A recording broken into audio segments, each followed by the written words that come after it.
Hello, class. My name is Kamar Ariel Kelly, and I'm going to be speaking to you today about legalizing prostitution. Now, before you call me a hoe or an extremist or something other than the name I've given you, I want you to first ask yourself who you think anti-prostitution laws are helping.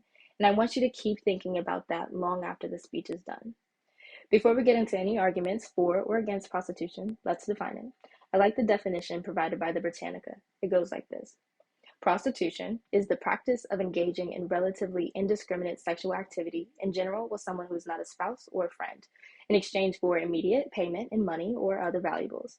Prostitutes may be female or male or transgender, and prostitution may entail heterosexual or homosexual activity. But historically, most prostitutes have been cisgender women and most clients cisgender men. With that understanding, let's take a look at some of the arguments that I have heard against legalizing prostitution or are the basis for current prostitution laws. One, that sex, particularly compensated and relatively indiscriminate sex, is morally unethical and socially evil.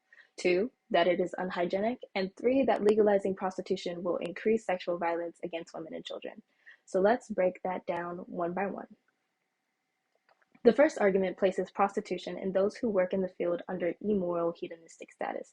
It's the run-of-the-mill Christian purity argument that most of our current prostitution laws are based on.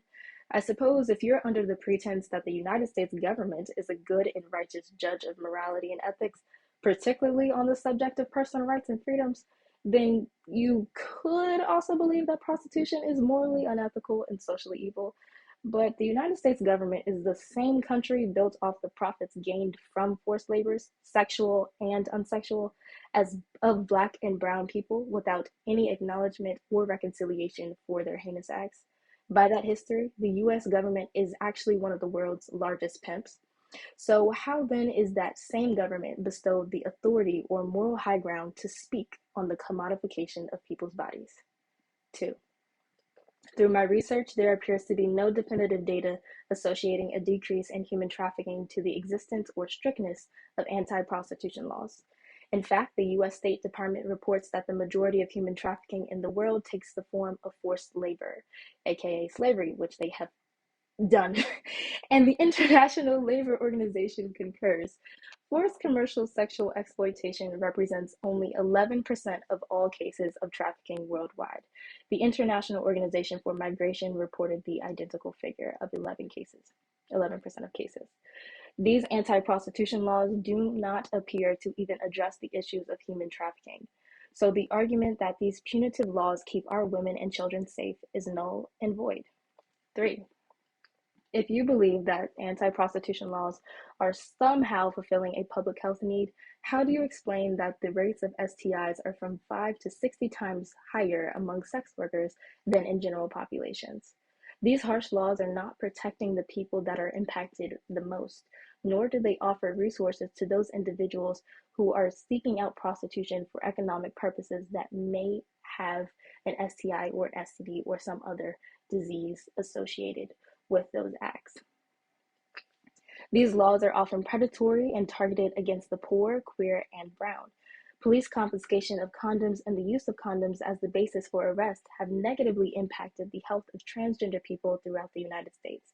A 2012 report conducted by the PROS Network found that 67% reported that police confiscated, damaged, or destroyed condoms they were carrying solely as a means of harassment without making an arrest.